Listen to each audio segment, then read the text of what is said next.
Federal constitutional court का एक फैसला आया है। उसने ये कहा है कि जो रिहायशी प्लॉट्स हैं उसको कमर्शियल या तफरीही मकासद के लिए जो कन्वर्ट करने पे पाबंदी थी वो इस अदालत ने ख़त्म कर दी है। क्योंकि शहर जो है वो वक्त के साथ साथ उसमें उसके डायनेमिक्स शिफ्ट हो रहे होते हैं, तो ये ज़रूरत ज़रूर होती है, लेकिन उसका तरीक़ाकार है। हमारे यहाँ डेटा क्या होता है, हमारे यहाँ कहते हैं कि सड़क की विड्थ अगर ज़्यादा है तो बस ठीक है, इस पे आप अप्लाई कर दो, जो कमर्शलाइजेशन हो जाएगी। पाकिस्तान का कॉन्स्टिट्यूशन में जो है आपका जो 11th और 9th है वो राइट टू डिग्निटी और राइट टू लाइफ है। तो वो फिर कहाँ रह जाता है जब हम अगर इस तरह के फैसले करें जो कि कम्युनिटीज़ उसकी विलिंग ना हो। SBCA तो पहले ही बहुत कंट्रोवर्शियल है। जो जुडिशरी हमारी है, जो जस्टिस साहिबान है, वो सबसे करप्ट इदारा सिंध का इसी इदारे को कहते हैं, बरमला कहते हैं वो। ये क्या अब एक इदारा जो है वो पूरे शहर का फैसला करेगा? यहाँ पे तो बड़ा लोगों में ये खौफ है कि भाई इस फैसले के बाद जो क्लिफ्टन का एरिया है उसका तो बेड़ा गर्क हो जाएगा। तो मेरे ख्याल में ये फैसला जो है ये ना सिर्फ जो इर्द गिर्द रहने वाले लोग हैं उनकी ज़िंदगी पर बहुत बड़ा असर डालेगा, बल्कि इंफ्रास्ट्रक्चर ख़ास तौर पे जो है वो बहुत ज़्यादा कंप्रोमाइज़ होगा। क्या वो बेरिंग कैपेसिटी जो है वो मैच करती है आपके इस तरह के इंटरवेंशन से, या फिर आप जो है वो शहर में एक तरह से एक डिज़ास्टर की जानिब शहर को लेकर जा रहे हैं? और ये पाकिस्तान का वाहिद शहर है जिसकी आबादी के बारे में कोई नहीं जानता कि शहर की आबादी कितनी है। जब तक आपकी आबादी का सही तनासुब और जो एक्यूरेट नंबर है आपको नहीं पता होगा, आप 10 प्लान बना लें शहर के लिए, कोई एक प्लान भी कारामद नहीं होगा। आदाब, मैं हूं मुनस्सर सिद्दीकी। मेरे साथ आज हैं मोहम्मद तौहीद जो कि एक अर्बन प्लानर हैं, कराची से उनका ताल्लुक है और कराची के जितने भी मामलात हैं अर्बन प्लानिंग के हवाले से, मास्टर प्लान के हवाले से, यहाँ पे जो तरक्याती काम होते हैं या नहीं होते, उन सब के बारे में उनकी एक बहुत गहरी रिसर्च है और उस पर वो काम करते हैं। बहुत बहुत शुक्रिया आपका हमें ज्वाइन करने के लिए। आपकी एक्सपर्टीज़ है कराची और यहाँ की अर्बन प्लानिंग और सारे उसके मसाइल। मुझे ये बताएं, मैं शुरू आपसे ये करना चाहूँगी कि जो ये आया फेडरल कॉन्स्टिट्यूशनल कोर्ट का एक फ़ैसला आया है, उसने ये कहा है कि जो रिहायशी प्लॉट्स हैं उसको कमर्शियल या तफरीही मकासद के लिए जो कन्वर्ट करने पे पाबंदी थी वो इस अदालत ने ख़त्म कर दी है। यानी कि एक तरह से ये फैसला जो डेवलपर्स और बिल्डर्स हैं उनके हक में गया है। आप इसे किस तरह देखते हैं? देखिए, इस तरह के जो भी फैसले हों जो कि एक गो में हम जो है, चाहे वो बैन लिफ्ट करना हो चाहे वो अलाउ करना हो कि हाँ भाई कि जो है अब जो है रेजिडेंशियल प्लॉट्स को जो है वो विद इन सर्टेन स्ट्रीट जो है वो कन्वर्ट किया जा सकता है कमर्शियल एंटिटीज़ में। यही इस फैसले में सामने आता है, ठीक है ना। लेकिन जब हम प्लानिंग पर्सपेक्टिव से देखते हैं तो उसमें क्या होता है कि क्योंकि शहर जो है वो वक्त के साथ साथ उसमें उसके डायनेमिक्स शिफ्ट हो रहे होते हैं, तो ये ज़रूरत ज़रूर होती है, लेकिन उसका तरीक़ेकार है। उसका तरीक़ेकार क्या है कि हम ये कहते हैं कि पूरे शहर में जो जोनिंग के बायलॉज हैं उसको दोबारा स्टडी किया जाता है। फिर ये देखा जाता है कि कौन कौन सी स्ट्रीट ऐसी हैं जो ये एब्जॉर्प्शन कैपेसिटी रखती हैं, यानी कि वहाँ की ट्रैफिक असेसमेंट होगी, वहाँ का इंफ्रास्ट्रक्चर असेसमेंट होगी, और फिर बताया जाएगा कि हाँ जी ये रोड जो हैं ये कैपेबल हैं कि अगर इनको कमर्शियल में कन्वर्ट किया जाए तो they have some sort of bearing capacity. लेकिन अभी हमारे पास कोई डेटा नहीं है। हमारे यहाँ डेटा क्या होता है, हमारे यहाँ कहते हैं कि सड़क की विड्थ अगर ज़्यादा है तो बस ठीक है, इस पे आप अप्लाई कर दो, जो कमर्शलाइजेशन हो जाएगी। जबकि सिर्फ विड्थ नहीं होती, उसमें जो इंफ्रास्ट्रक्चर ले डाउन हुआ है वो देखा जाता है। फिर अगर कमर्शियल एक्टिविटीज़ होंगी तो पार्किंग जो है वो एक क्लियर ऐड होगी, वो किस तरह से तमाम चीज़ें मैनेज होंगी वो देखना ज़रूरी होता है। तो तरीक़ेकार होना ये चाहिए कि अगर बिल्कुल ऐसा करना चाहते हैं इदारे तो पूरे कराची में एक एक्सटेंसिव सर्वे किया जाए, फिर वो रोड्स आइडेंटिफाई की जाए जिन पर इस तरह से कन्वर्जन अलाउ करनी है, और उसका बाकायदा एक फ्रेम ऑफ रेफरेंस हो कि अच्छा अगर हम कर रहे हैं तो उसकी बेसिस क्या है, ठीक है। और जोनिंग के फिर लॉज को आपको रिवाइज करना पड़ेगा। अच्छा, उसमें फिर कम्युनिटी को इंगेज करना बहुत ज़रूरी है कि आइदर द कम्युनिटी वांट और नॉट। अगर कम्युनिटी नहीं चाहती कि भाई यहाँ वो देखें, पूरी दुनिया में क्या है, रेजिडेंशियल जोन अलग क्यों बनाए जाते हैं, ताकि लोग जो हैं वो पूरे दिन भर के थके आ रहे हैं तो शाम के औकात से लेकर रात तक अगर आराम करना चाहते हैं तो उनको एक रेजिडेंशियल जो समझ ले कि एक सोसाइटी है उसका वो उसको एंजॉय कर सकें, रेदर देन कि वो कमर्शियल एक्टिविटी हो रही है तो वो क्या है कि रात गए तक कोई कमर्शियल एक्टिविटी हो रही है और आपको एक बहुत शोर नॉइस इस तरह की चीजें सामने आ रही हैं। जैसे अभी हमने पैडल कोर्ट्स के मामले में बिल्कुल देखा, बिल्कुल उसमें भी यही मसला आ रहा था, जाहिर सी बात है। तो आपका वो जो एक होता है कि कह लें आपका जो है कहा जाए कि राइट टू डिग्निटी, जो आपका कॉन्स्टिट्यूशन, देखें पाकिस्तान का कॉन्स्टिट्यूशन में जो है आपका जो 11th और 9th है वो राइट टू डिग्निटी और राइट टू लाइफ है। तो वो फिर कहाँ रह जाता है जब हम अगर इस तरह के फैसले करें जो कि कम्युनिटीज उसकी विलिंग ना हो। तो ये दोनों चीजें जो है ना इसको देखना बहुत जरूरी है। जो फेडरल कॉन्स्टिट्यूशन कोर्ट है उसने ये कहा है कि हम जो है Sindh building control authority SBBA की फंक्शनिंग में इंटरफेयर नहीं करेंगे और ये उनका मामला है, वो आगे से देखें। तो SBCA तो पहले ही बहुत कंट्रोवर्शियल है। देखिए SBCA जो इदारा है बेसिकली किसी वक्त में ये कराची बिल्डिंग कंट्रोल अथॉरिटी हुआ करता था और ये जो है ये मेयर कराची के या नाजिम कराची के मातहत इदारा हुआ करता था। तो ये तो फिर एक अलग तरह की बहस है कि इस इदारे को कराची बिल्डिंग कंट्रोल अथॉरिटी से शिफ्ट करके प्रोविंशियल डोमेन में दे दिया गया और फिर इसको जो है वो सिंध बिल्डिंग कंट्रोल अथॉरिटी का नाम सामने आया। और मेरे ख्याल में जो मैंने भी जो है कुछ जो जुडिशियल प्रोसीडिंग देखी हैं, सबसे जो जुडिशरी हमारी है, जो जस्टिस साहिबान है, वो सबसे करप्ट इदारा सिंध का इसी इदारे को कहते हैं, बरमला कहते हैं वो ये। तो उसके बाद ये और अभी क्वेश्चन नहीं गुल बनता। प्लाजा का वाकया हुआ, बाकी और कराची में जितने बड़े बड़े सानियात इमारतों को लेकर हुए उन सब में SBCA का नाम किसी ना किसी हद तक उनकी कल्पेबिलिटी आई है सामने। तो जब एक इदारा जो है जिस पे क्वेश्चन आ जाता है तो फिर हम उस पे किस तरह शहर को छोड़ सकते हैं, ये बहुत अहम है। तो इसमें जो दीगर स्टेक होल्डर हैं उनको क्यों नहीं शामिल किया जाता है इस बातचीत में? क्या अब एक इदारा जो है वो पूरे शहर का फैसला करेगा? ये देखना बहुत जरूरी है ना। देखें पूरी दुनिया में इदारे अपना काम जरूर करते हैं, लेकिन उसमें क्या होता है कि हर इदारे के साथ में एक जो है वो कम्युनिटी ओरिएंटेड जो है वो एक कमेटी होती है जो कि उसके फैसलों को ओवरसी करती है। क्योंकि देखें चलें एक बात है, टेक्निकल वेट जो है वो तो चले इंजीनियर्स करेंगे, आर्किटेक्ट करेंगे, शायद प्लानर्स करेंगे, वो करेंगे, लेकिन कम्युनिटी का इनपुट के बगैर अगर हम कोई भी फैसला करते हैं जैसा इस शहर में हो रहा है आजकल, इस शहर में तो ये आम है। पैडल का मामला ले लें, अभी बिन कासिम पार्क के साथ जो हो रहा है, तो अगर तो यहाँ पे तो बड़ा लोगों में ये खौफ है कि भाई इस फैसले के बाद जो क्लिफ्टन का एरिया है उसका तो बेड़ा गर्क हो जाएगा। नहीं देखें बिल्कुल बात आपकी दुरुस्त है, क्योंकि उसमें फैसले में जो है वो बाकायदा तौर पर रोड्स बताए गए हैं कि कौन कौन से रोड्स हैं। अब वहाँ पर किस तरह की कमर्शियल एक्टिविटी शुरू होती हैं। अच्छा फिर हमारे यहाँ देखें एक और भी सिलसिला है कि कमर्शियल एक्टिविटी का जो है कोई ऐसा नहीं है कि हमें ये पता हो कि अच्छा ये कमर्शियल एक्टिविटी की टाइमिंग जो है यहाँ तक की है, रात गए तक चल रही हैं तो चल रही हैं, क्योंकि उस तरह से जो है वो जो लॉज अगर मौजूद भी होते हैं तो उनकी कंप्लायंस उस तरह से नहीं है कि हम ये कह सकें कि अच्छा चलें ठीक है सही है भाई, ये एक्टिविटी अगर शुरू हुई या एक रेस्टोरेंट शुरू हुआ तो उसकी ये टाइमिंग होगी। वो अपनी मर्जी से टाइमिंग सेट करते हैं लोग, जाहिर सी बात है, यहाँ तो ये सिलसिला है।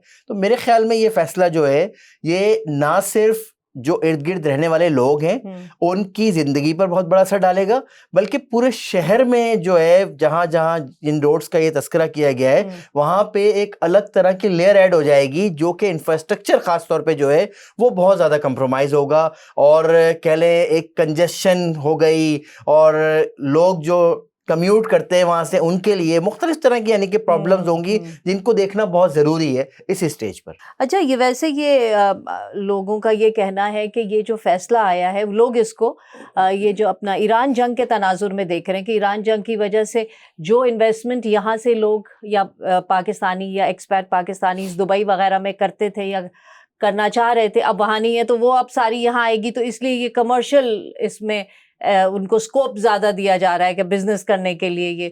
तो अगर ये बात ठीक भी है तो भी क्या कोई अलग से जोन नहीं बन सकता? या फिर हमने कहा ना कि देखें जोनिंग रिविजिट करने का मकसद ही ये होगा कि फिर हम ये शहर की कैपेसिटी तो पहले देखें।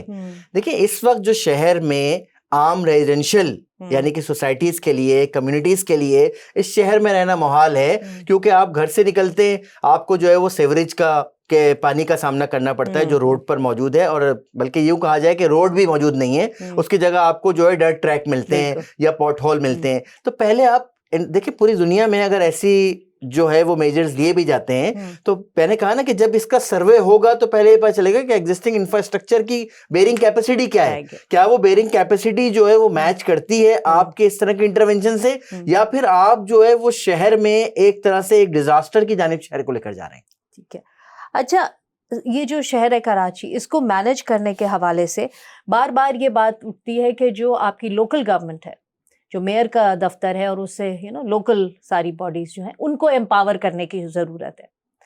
अगर नहीं, ये तो हकीकत है कि ऐसा होना चाहिए, ये तो दुनिया भर की जमहूरियतों में, सही मानों की जमहूरियतों में तो यही होता है कि लोकल बॉडीज़ जो हैं वो एम्पावर्ड होती हैं, ग्रास रूट से उठती है। तो उसके लिए सबसे पहला कदम क्या होना चाहिए अगर हम उस तरफ जाएं? देखिए, अगर हम हकीकतन जो है वो अपनी लोकल गवर्नमेंट को एम्पावर करना चाहते हैं तो पहली बुनियादी बात यह है कि जितने बल्दियाती उमूर हैं जिनको पूरी दुनिया में जो है वो म्युनिसिपल जो है वो सर्विसेज समझा जाता है, वो आप मेयर ऑफिस के हवाले करें। वो उसके जो है वो रिस्पॉन्सिबल जो है वो टाउन चेयरमैन हो कहीं, उसका रिस्पॉन्सिबल जो है वो आपका यूसी चेयरमैन हो कहीं, एक काउंसलर से हम जाकर पूछ सकें कि भाई मेरे यहाँ जो है वो पानी का मसला है, मेरे पास सेवरेज का मसला है, तो वो काउंसलर उसको एड्रेस करे। मेरे पास जो मेरी गली से कचरा नहीं उठ रहा तो वो काउंसलर से पूछ सके हम। अब कचरा जो है वो अगर प्रोविंशियल गवर्नमेंट उठाए और जो है पानी और सेवरेज का इंतजाम जो है वो प्रोविंशियल गवर्नमेंट करे,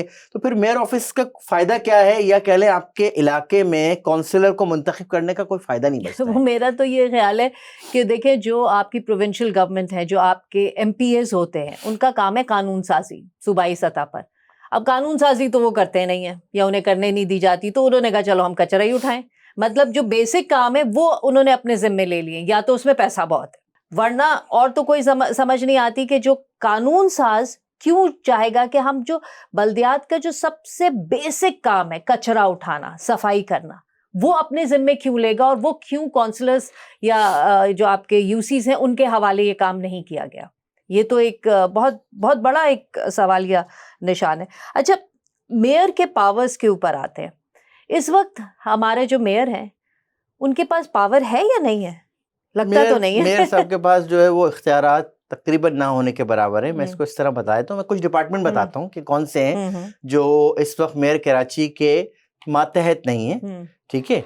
जिसमें पहला इदारा जो है वो आपका, जैसे मैंने बताया, Karachi water and sewerage corporation है। ऑल्दो के मेयर कराची जो है वो उसके चेयरमैन जरूर हैं, लेकिन चूंकि जो बजट है और ऑर्डर्स हैं वो चूंकि उनको प्रोविंशियल गवर्नमेंट से मिलते हैं, तो इसलिए वो चेयरमैन होना एक ऑनररी बेसिस पर तो समझा जाएगा, लेकिन उससे ज्यादा नहीं। क्योंकि हमारे इदारों की या ब्यूरोक्रेसी की जो थिंकिंग है वो ये है कि जहां से बजट आ रहा है वो बॉस है, ठीक है ना। बात भी तो ठीक है ना, जहां जिसके पास पैसा है वही तो बॉस है, जो पैसा दे रहा है वो बॉस है, जाहिर सी बात है, ठीक है। तो पहली चीज ये हो गई। अच्छा, दूसरी चीज जो कट ऑफ हुई कि एक वक्त में KMC जो है वो इस शहर का कचरा मैनेज करता था, फिर बाद में 2016 में Sindh solid waste management board बनाया गया, और फिर उस जो प्रोविंशियल एंटिटी है और फिर उसको दी गई जिम्मेदारी कचरा उठाने की, और उन्होंने वो कचरा जो है उसका इंतजाम 3-4 डिस्ट्रिक्ट में चाइनीज कंपनीज को, एक डिस्ट्रिक्ट में यूरोपियन कंपनीज को, कोई टर्किश कंपनी, फिर कई लोकल वेंडर्स को दे दिया कि जी आप कचरा उठा लें। लेकिन हम देखते हैं शहर में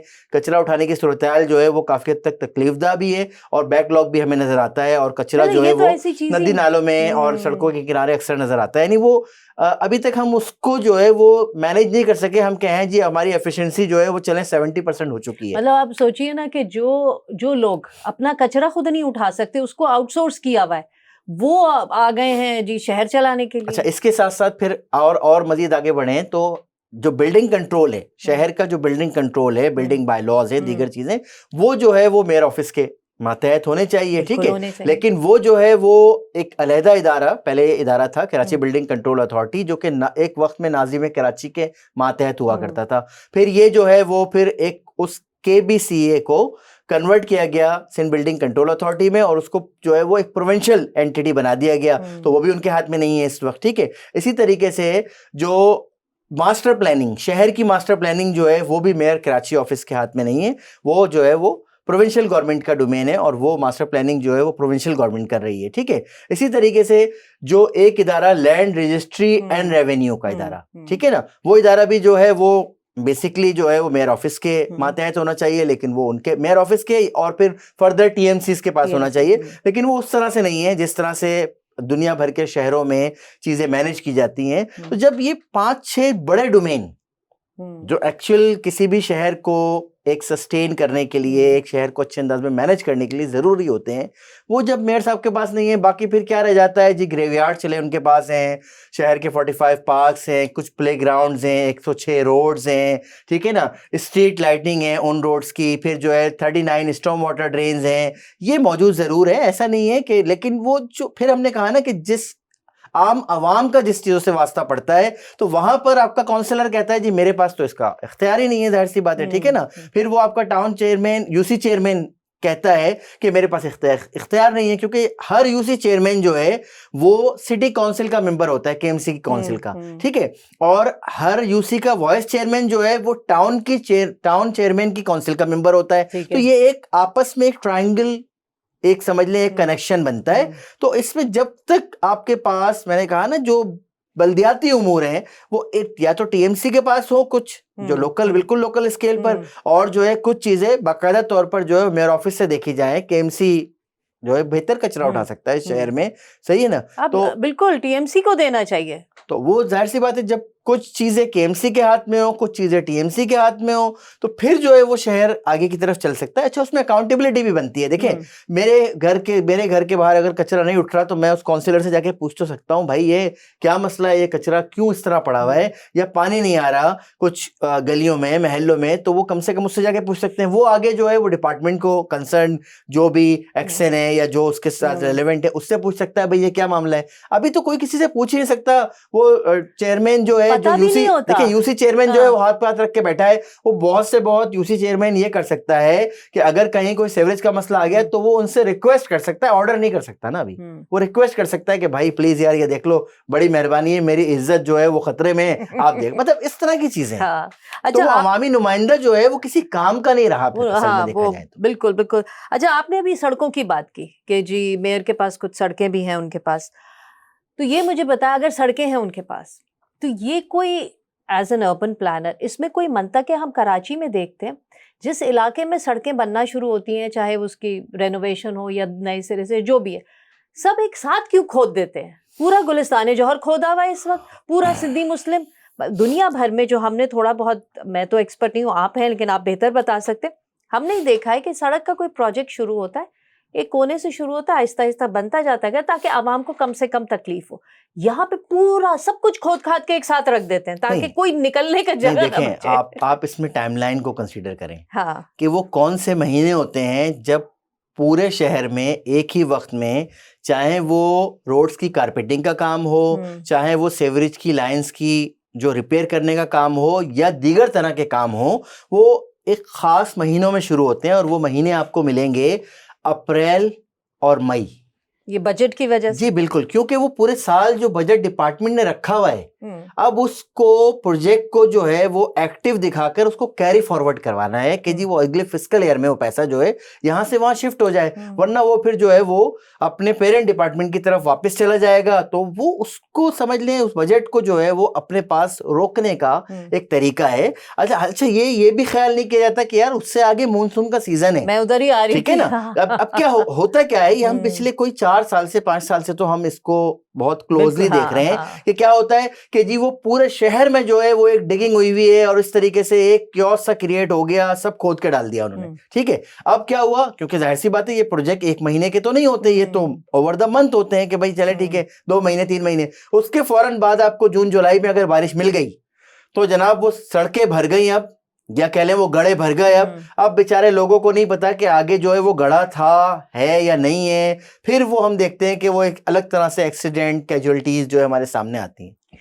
और उसमें ये भी हमने देखा है, बार बार हर साल ये देखा है कि अगर जो सड़कें मॉनसून से पहले बन भी जाती हैं, वो इन बारिशों में बह जाती हैं, फिर वो एक नया साइकिल शुरू हो जाता है। अलग मसला है। देखें, इस शहर में ये जो रोड्स जो है, रोड्स की कारपेटिंग जो है जो सस्टेन नहीं हो पा रही, उसकी बुनियादी वजह है कि इस शहर का सेवरेज सिस्टम जो है वो कोलैप्स कर चुका है। अब जब चूंकि जो सड़क के नीचे जो इंफ्रास्ट्रक्चर है सेवरेज का वो कोलैप्स कर चुका है, तो उस सड़क, अच्छा दूसरी बात ये है कि पहले 10 साल 20 साल पहले की मटेरियल में और आज जो मटेरियल जो कारपेटिंग के लिए इस्तेमाल किया जाए, रोड कारपेटिंग के लिए, उसमें बहुत ज्यादा फर्क है। पहले जो है ये एक टाइम टेकिंग एक्सरसाइज हुआ करती थी। पहले जो है उसको रोड को जो है वो बिल्कुल जो है वो यानी कि जो समझ ले 6 इंच 8 इंच जो है वो उसको क्लियर किया जाता था। उसके बाद उस पर बड़े बोल्डर्स रखे जाते थे। हाँ। और उसके बाद उसको जो है वो पानी वगैरह देकर एक अच्छा लेवल करने के बाद में सबसे आखिर में जो है ये ब्लैक एस्फॉल्ट जो है कारपेटिंग होती थी। अब क्या हुआ, सुबह सड़क बनना शुरू हुई, शाम तक जो है वो कारपेटिंग करके तस्वीरें वगैरह ले ली कि हाँ जी कारपेटिंग हो गई। अब जब आप 3 इंच 4 इंच की लेयरिंग करेंगे, और वो कहाँ जो है वो 8-10 इंच की लेयरिंग हुआ करती थी, तो और भाई बोल्डर्स के साथ में उसको एक फिक्स करना, उसकी एक कॉम्पैक्शन जो है वो जो है वो एश्योर करना, उसको सब तो कुछ नहीं हो रहा। तो वो उसके लिए तो जरूरी है ना कि जो फंड उस सड़क के लिए रखा गया वो पूरा का पूरा उस पे लगे। अब वो अगर फंड का सिर्फ 30% या 20% उस सड़क पे लगता है तो उसमें तो फिर ऐसे 28% तो मतलब उस पे लगता है चले हम तकरीबन। 30 भी मान हाँ, बाकी तो कहीं इसका और मतलब है जाता है 70% तो कहीं और किसी की और की जेबों में लोगों की जा रहा है ना।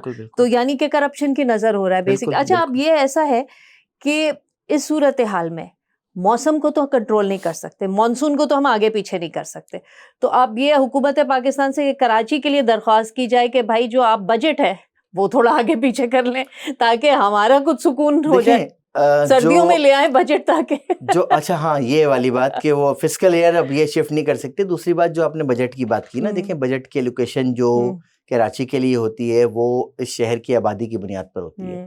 और ये पाकिस्तान का वाहिद शहर है जिसकी आबादी के बारे में कोई नहीं जानता कि शहर की आबादी कितनी है। हाँ। क्योंकि सेंसस जो अभी हुआ था 2023 का, उसने कहा जी 20.4 मिलियन आबादी है, लेकिन जो वो इदारे जो इस शहर में बेसिक सर्विसेज प्रोवाइड करते हैं वो ये क्लेम करते हैं कि इस शहर की आबादी 3 करोड़ से ज्यादा है, क्योंकि हम वक्त इस शहर में 3 करोड़ लोग मौजूद होते हैं। उसमें बहुत से सीजनल माइग्रेंट्स हैं जो कि 6-8 महीने यहाँ रहना प्रेफर करते हैं, लेकिन 6-8 महीने इस शहर का इंफ्रास्ट्रक्चर जो है वो उस पे एक बर्डन है और वो इस्तेमाल हो रहा है। फिर एक बहुत बड़ी तादाद इस शहर में क्लाइमेटिक माइग्रेंट्स की है जो कि 2010 के फ्लड के बाद इस शहर में आए, फिर वापस जाने का उनको वो मौका नहीं मिल सका। 2022 के फ्लड के बाद लोग यहाँ आए, उनको जाने का मौका नहीं मिल सका। पूरे पाकिस्तान से लोग यहाँ पर जो लाइवलीहुड के लिए अपने आते हैं, या सीजनल खास तौर पे वो जिनके आबाई इलाकों में 4 महीने जो है उनको वहां पर काम मिलता है, बाकी फिर वो काम की तलाश में इस शहर में आते हैं। तो लेकिन वही बात वही देखें, क्योंकि इवन पानी का जो आपका कोटा है ना, शहर का वाटर कोटा भी वो भी पॉपुलेशन की बुनियाद पे होता है। आपके एनएफसी अवार्ड जो है वो फाइनेंसिंग जो है पूरी वो आपकी होती है। मुख्तलिफ प्लान जब बनते हैं तो वो आपकी पॉपुलेशन की बुनियाद पर है। जब तक आपकी आबादी का सही तनासुब और जो एक्यूरेट नंबर है आपको नहीं पता होगा, आप 10 प्लान बना लें शहर के लिए, कोई एक प्लान भी कारामद नहीं होगा। दूसरी जानिब जो मैंने बात की, इससे पहले हमने बात की कि इस शहर में जो गवर्नेंस की मुख्तलिफ तरह की लेयर्स हैं, जो एक फ्रेगमेंटेड गवर्नेंस नजर आती है कि एक इदारा दूसरे इदारे के साथ कोऑर्डिनेशन में नहीं है, इसको बेहतर करना बहुत जरूरी है। हमें इदारों को स्ट्रीमलाइन लाना होगा। उसके जैसे मैंने कहा भाई आप लोकल गवर्नमेंट को एम्पावर करें, ठीक है ना, जो कम से कम शुरू यहां से करें कि जो म्युनिसिपल डोमेन के इदारे हैं वो एक कमांड में दे दें, ठीक है, वो एक कमांड में दें। और फिर अच्छा, फिर इसके साथ साथ इस शहर में 6 कैंटोनमेंट्स मौजूद हैं, आप उनके साथ भी इसी अंदाज में बातचीत करें। क्योंकि देखें अब जो कचरा उठता है शहर का वो कैंटोनमेंट और नॉन कैंटोनमेंट तो नहीं है ना, वो तो एक एंटिटी शहर को कंसीडर किया था उसमें। इसी तरह जो आपका जो है वो वाटर एंड सैनिटेशन है वो भी आपका टोटल आएगा। चले आप कहें जी टैक्स शायद जो है आपका जो है वो लैंड रजिस्ट्री और टैक्स में थोड़ा सा जो है वो डिफरेंट होगा कि उनके अलग तरह से हो रहा है, और जो मेयर कराची के अंडर जितना शहर बचता है वो एक अलग तरीके से हो रहा है। लेकिन बहुत सारी चीजें जो है कलेक्टिव वे में हो सकती हैं, एक अच्छी डायरेक्शन में हम चीजों को कर सकते हैं। लेकिन फिर वही है कि आपकी मकामी हुकूमत जब तक हकीकतन बाइख्तियार नहीं होगी, अच्छा वो बाइख्तियार होना भी मुख्तलिफ डोमेन में कि वो अपना रेवेन्यू खुद जनरेट कर सके, ठीक है ना, और उसको जो है अपने फैसले करने की इजाजत खुद से हो, कि वो अपने फैसले शहर के फैसले जो है वो खुद से कर सके।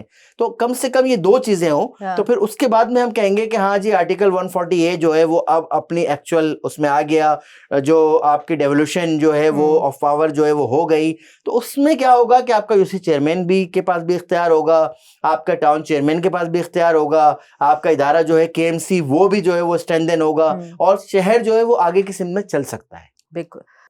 तौहीद साहब ये बताइए, अभी हम रोड्स की बात कर रहे थे, मैं वहां से जरा पेवर्स पे भी आना चाहती हूँ क्योंकि मैंने देखा है शहर भर में जगह जगह पेवर्स लग रहे हैं, राइट, जो कि मेरी समझ में नहीं आ रहे। मुझे नहीं पता अच्छी चीज़ है कि नहीं अच्छी चीज़, लेकिन हाँ ये ज़रूर है कि मैं, यानी कि कोई कंपनी है एनवीक्रेट जिनके ये पेवर्स लग रहे हैं, उनके हम वो देखते हैं, वो बहुत कमा रहे हैं। तो अब मुझे ये बताइए, पेवर्स लगने चाहिए कि नहीं लगने चाहिए कराची में? देखिए पेवर्स जो है वो, मैंने कहा देखें, एक पहला इस शहर का एक और मामला है कि इस शहर के तकरीबन 7 मास्टर प्लान बने, और लेकिन वो उनमें से कोई भी जो है वो फुली इम्प्लीमेंट नहीं हुआ, ठीक है। और तो ये शहर जो है वो बरसों से जुगाड़ पर चल रहा है, ठीक है। तो अब ये पेवर जो है, ये एक जो आप बात कर रही हैं फाइनेंशियल एस्पेक्ट की या वो कंपनी की, वो तो एक अलग है। टेक्निकल एस्पेक्ट पे पेवर जो है वो जुगाड़ है बस सिर्फ, ठीक है। वो जुगाड़ किस तरह है कि अच्छा जी, एक रोड का छोटा सा टुकड़ा देखा गया कि इसके नीचे असल में मसला है सेवरेज का, ठीक है। तो अब वो सेवरेज का मसला होने की वजह से उस पे जब जब एसफॉल्ट की कारपेटिंग की जाती है, तो जाहिर सी बात है जब सेवरेज का मसला आप हल नहीं करेंगे तो वो पानी सेवरेज का भी जमा होगा और बारिश का भी जमा होगा। अब वो दोनों सूरतों में पानी जमा होता है तो एसफॉल्ट जो है वो फौरन से जो है वो उखड़ना शुरू हो जाता है, और वो हम देखते हैं कि रोड कारपेटिंग जो है खत्म हो गई। तो उस असल मसले को एड्रेस करने के बजाय हमने कहा यार इस पे पेवर लगा दो, ठीक है। अब वो पेवर लगा दिए, लेकिन असल में ये देखना है कि टेक्निकल एस्पेक्ट पे पेवर होता किस लिए। देखें, स्टेशनरी लोड के लिए पेवर होता है, आपको पार्किंग में नजर आएगा पेवर, जहां पे जाकर गाड़ी खड़ी हो जाएगी, उसके ऊपर से लोड मुस्तकिल गुजरेगा नहीं, नंबर 1। सेकंड, आप देखें जितनी जो पेडेस्ट्रियन जहां पे पेडेस्ट्रियनाइज वे होते हैं वहां पर जो है वो आपका पेवर लगता है। तो हमारे पास तो बड़ी बड़ी सड़कों पर जहां से हैवी व्हीकल ने भी गुजरना है उस पे पेवर लगा दिया गया है, अंडरपासेस में पेवर लगा दिया गया है। तो टेक्निकली जो है ये इंतहाई गलत है, क्योंकि रोड को आप रोड रहने दें, और जो आपका जो पेडेस्ट्रियन जो आपका ट्रैक हो वहां पर आप ये लगा सकते हैं, पार्किंग में आप लगा सकते हैं। इंटरेस्टिंगली मैं आपको बताऊं, बंबई में ये एक्सरसाइज कई सालों पहले हो चुकी है। लोगों, बंबई की म्युनिसिपैलिटी ने भी पेवर लेकर आई थी और लोगों ने रजिस्ट किया, कोर्ट में गए, फिर वो बैन किया गया वहां पर, और हमने उसके बाद में ये शुरू किया कि जी हम जो है वो पेवर लगाना शुरू कर देते हैं। तो ये किसी तौर भी जो है वो रोड के इक्विवेलेंट नहीं है इन टर्म ऑफ एफिशिएंसी, और बल्कि ये बहुत हद तक नुकसानदा हो जाता है जैसे जैसे ये वक्त के साथ साथ इसकी सरफेस जो है वो आपकी जो है वो फ्लश नहीं रहती, और वो बम्पी फिर जो है एक समझ ले पैटर्न बन जाता है कि जो खास तौर पे वो लोग जो छोटी गाड़ी यानी कि मेहरान या इस तरह गाड़ी इस्तेमाल करते हैं, जिसका या बाइकर जो है जिसका सस्पेंशन जो है वो इतना लोड नहीं ले सकता, तो वो फिर उन्हें महसूस होता है सही मायने में कि बम्पी राइड्स जो है वो क्या होती हैं। इसी तरीके से मोटरसाइकिलिस्ट, इस शहर में तकरीबन 40 लाख के करीब मोटरसाइकिल मौजूद हैं, जो बहुत बड़ी तादाद है।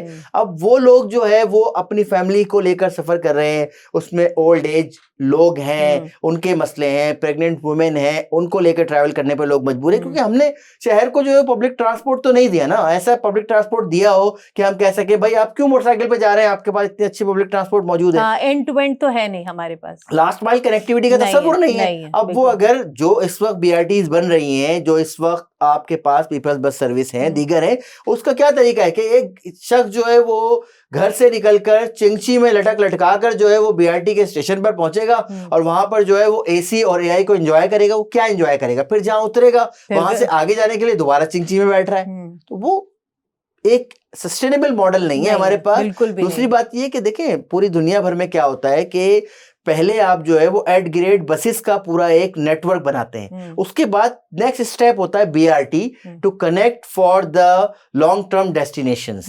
लेकिन हमारे यहाँ जो है वो पहला जंप ये लिया गया कि जी आप पहले BRT पे चले जाएं, और एग्जिस्टिंग ये जो एट ग्रेड वाली है बाद में देख लेंगे, इसका कोई मसला नहीं है। जबकि फाइनेंशियल एस्पेक्ट में देखा जाए तो एक BRT के रूट पे जितना पैसा लगता है उसमें हम 4 से 5 पैरेलल रूट जो है वो एट ग्रेड बसेस के तैयार कर सकते हैं, जिसमें लोग बाइज्जत तरीके से बैठकर जो है वो जहां उनको जाना है वहां पर जाए। तो हमारे यहाँ तो मतलब हर चीज उल्टी है ना, मतलब हर चीज जुगाड़ पे चल रही है। हमें जो है वो शायद दुनिया को ये दिखाना है कि जी हमारे पास फला चीज है, तो भाई अगर हम डेवलपिंग वर्ल्ड है ना, तो हम क्यों ऐसी छलांगे मारने के चक्कर में लगे, हम क्यों नहीं उस पर जा रहे जो कम्युनिटी की नीड है। आप लोगों से पूछें कि भाई आप कैसा ट्रांसपोर्ट का निजाम चाहते हैं, तो वो ये कहेंगे जी हम घर से निकलें और 500-400 मीटर बाद बस स्टॉप पर जाकर हम खड़े हों, 3 से 4 मिनट में हमें बस मिले जो हमें हमारी जो मंजिल है उस तक पहुंचा दे, ठीक है ना। उनको ये AI और स्क्रीन और जो इस तरीके से जी अनाउंसमेंट ये नहीं चाहिए लोगों को ये। अच्छा, फिर नुकसान क्या होता है जब ऐसे प्रोजेक्ट लाए जाते हैं, तो एक खास टाइम तक जो है वो हुकूमत सब्सिडाइज रखती है उनको, जैसे अभी हुआ।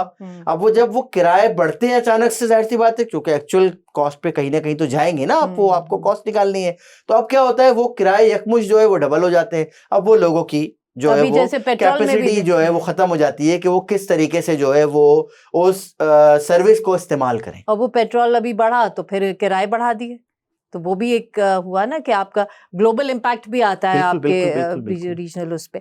अच्छा ये बताइए कि जो greater Karachi regional master plan है 2047, उसके बारे में बताइए। उसकी हम सुनगुन ले रहे हैं कि उस पे काम हो रहा है, उसके लिए बड़ा पैसा मुख्तस कर दिया गया है।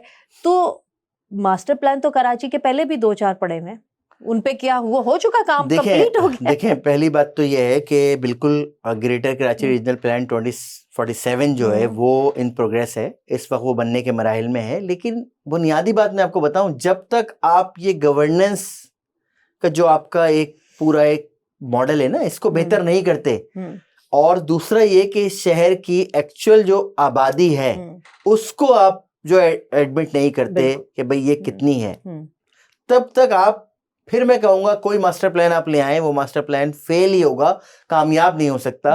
और फिर देखिए ना, मास्टर प्लानिंग की जो पूरी एक्सरसाइज हो रही है उसमें आप चले आम शख्स को छोड़ दें, वो लोग जो कि मिडिल क्लास से ताल्लुक रखते हैं, किसी न किसी ऑफिस में जॉब करते हैं, आप उनसे पूछें जी ये मास्टर प्लान, वो कहेंगे यार कौन सा मास्टर प्लान, हमें तो कभी किसी ने राब्ता नहीं किया, हमें तो नहीं पता मास्टर प्लान की एक्सरसाइज हो कहाँ रही है। तो जब मास्टर प्लानिंग की एक्सरसाइज इस अंदाज में हो कि बहुत ही सिलेक्टेड लोगों के साथ में उसको जो है वो डिस्कस किया जाता है, और जब सब चीजें तय हो जाती हैं तो फिर आप पब्लिक के सामने लेकर आते हैं कि जी ये ओपन हाउस डिस्कशन है, ये हम कर चुके हैं। अब बात वही आ गई कि दुनिया भर में कोई एक सिंगल प्रोजेक्ट भी जो है वो इस तरह होता है कि कम्युनिटी हॉल में आप आइडियाज को पहले लेकर जाते हैं और फिर उससे जो कम्युनिटी की तरफ से प्रॉम्प्ट आती हैं उसको ऐड करके, टेक्निकली वेट करके, फिर वहां से शुरू करते हैं प्लानिंग प्रोसेस। हमारे यहाँ सिलसिला क्या है कि जी वो मास्टर प्लान जो है वो कहीं बंद कमरों में या कुछ ऑफिशियल ने बैठ के बना लिया, अब उसके बाद में उसकी जो है वो ओपन हाउस जो है वो यानी कि फेज बाय फेज जो है लोगों को बताते हैं कि जी देखें। अच्छा, वो ये नहीं बता रहे होते कि आप कैसा शहर चाहते हैं, ये नहीं पूछते लोगों से, वो कहते हैं इस मास्टर प्लान के बनाने में हम यहाँ तक पहुंच चुके हैं। अच्छा, जब लोग वहां पर जाते हैं, जाहिर सी बात है क्योंकि वो ये जानना चाहते हैं कि ये मास्टर प्लानिंग प्रोसेस में क्या हो रहा है या आने वाले वक्तों में शहर क्या होगा, तो वो तस्वीरें जो है वो शामिल करके कहा जाता है देखें हमने ओपन हाउस कंसल्टेशन भी कर ली। तो कंसल्टेशन का मकसद सिर्फ ये होता है कि to inform the people, not to take their views कि what kind of city they want to live in। तो ये दो अलग अलग चीजें हैं, इसमें बड़ी वो एक बहुत ही लेमन वाला मुहावरा है ना कि जी ये बड़ी बारीकी से वारदात डाली जाती है। तो ये होता है सिलसिला। बेसिकली उसका मकसद यही होता है, कागज पे दिखा दिया कि भाई हमने तो पूछा था, सबसे पूछ और जितने लोग अगर जो यार कह लें कि एक तौर पर कहीं कंसल्टेशन होती भी है ना, तो उसमें जो लोग शामिल होते हैं उनको ये कंसीडर किया जाता है कि ये इस मास्टर प्लान के हक में है। अच्छा, चाहे वो वहां पर जो है वो अपने कोई पॉइंट ऑफ कंसर्न जो है वो रेस कर रहे हो, उन्होंने कुछ अलग तरह से सजेशन दी हो, वो सब अलग रह जाती हैं, और वो शक्लें जो है वो शामिल की जाती है कि देखें फला फला फला जो है वो इस मीटिंग में शामिल थे। अब देखिए, किसी भी मीटिंग में शामिल होना ये एंडोर्समेंट नहीं होता कि भाई आप जो है वो उस पूरे एजेंडा से एग्री करते हैं। आप तो as a citizen, as an expert आपको बुलाया गया, आप उसमें शामिल हुए, आपने अपने पॉइंट रेस किए, जो आपका कंसर्न था आपने वो उठाया, जो आपकी शिकायत थी आपने वो दी, ठीक है। अब वो शिकायत एड्रेस नहीं हुई, वो ग्रीवेंसेस एक तरफ रह गए, आपकी शक्ल को उठाकर जो है वो दिखा दिया गया कि हाँ जी आप जो है वो तो you are the part of that exercise. ये तरीकेकार बहुत सारे प्रोजेक्ट्स में हमने देखा है कि ये हो रहा है आजकल। अच्छा, तो देखिए अब आजकल डिजिटल का दौर है, इसके लिए तो मेरा ख्याल है घर घर जाने की भी ज़रूरत नहीं है। तो इसके लिए कोई डिजिटल एक्सरसाइज नहीं होनी चाहिए सोशल मीडिया पे, या कहीं ऐसी कोई एक वेबसाइट पे कहीं डाल दें और वहाँ पे लोगों से कहें कि भाई आके अपनी ओपिनियन दें, राय दें, आप इससे मुत्तफिक हैं, नहीं मुत्तफिक, ऐसा कोई सीन नहीं होना चाहिए? ज़्यादा लोग आए। एक बात मैं आपको बताऊं, अभी इस वक्त आप कोई भी इस तरह का ओपन एंडेड जो है ना वो कम्युनिटी से पोल करा लें जिसमें आप मुख्तलिफ इंफ्रास्ट्रक्चर का पूछें, तो लोगों के पास गालियों के सिवा जो है ना, आई एम सॉरी, हाँ बिल्कुल सही लोगों के पास अब गालियों के सिवा कुछ नहीं बचा। लोग जितना मतलब जो टॉलरेट कर सकते थे वो कर चुके हैं। तो ये इदारे भी जानते हैं कि यार अगर हम ऐसे ओपन फोरम पे जाएंगे तो बहुत शदीद किस्म की जो है वो मज़ाहमत का सामना जो है करना पड़ेगा। तो इसलिए ये खुद ही खुद बैठकर जो है वो अपने तौर पर फैसले करना बेहतर समझते हैं, क्योंकि देखें ये एक जुज़ वक्ती वाक़या नहीं है, ये सालों गुजरे जब इस शहर को इस तबाही के दाने पे लाके खड़ा किया है ना। देखिए हमारे पास जो है वो पब्लिक ट्रांसपोर्ट का बेहतरीन निज़ाम था, केटीसी की बसेस हुआ करती थी। हमारे पास जो है वो पानी का इतना बेहतर निज़ाम था कि 24/7 जो है वो लोगों को पानी मिला करता था। उसके बाद हमने मैनेज नहीं किया। हमारे पास जो है सेवरेज का बेहतर निज़ाम था, हमारे पास स्टॉर्म वाटर ड्रेन थे, उसमें हमने सेवरेज शामिल कर दिया, सेवरेज की कैपेसिटी को बढ़ाया नहीं। ठीक है, हमारे पास जो है वो केडीए ने बहुत अच्छी स्कीम्स दी एक वक्त में। ठीक है, उसके बाद हमने क्या किया कि हमने 2 पैरेलल इदारे खड़े किए और हमने कहा एक एलडीए एक एमडीए, कराची को डिवाइड कर दिया लैंड डेवलपमेंट के हवाले से। ना ही एमडीए आज तक कोई स्कीम जो है वो आपको कामयाब स्कीम दे सका, ना एलडीए आपको दे सका कामयाब स्कीम। तो हमने इस शहर को खुद तबाह किया है। तो जो तबाही के जिम्मेदार लोग हैं या जिन्होंने तबाही देखी है वो ये जानते हैं कि अगर हम ऐसे ओपन एंडेड फोरम पे जाके लोगों से पूछेंगे तो हम जो करना चाह रहे हैं वो नहीं कर सकते। असल में असल चीज यही है, असल चीज ये है। और सारे इस सब के पीछे जो है वो खेल है पैसे का। बिल्कुल ऐसा ही है। मोहम्मद तौहीद साहब, बहुत बहुत शुक्रिया आपका हमें वक्त देने के लिए। बहुत ही इंटरेस्टिंग कॉन्वर्सेशन हुई और मेरा ख्याल है कराची के हवाले से ये बातचीत मुसलसल होती रहनी चाहिए। इजाजत दीजिए, खुदा हाफिज। For more updates, subscribe now and press bell icon.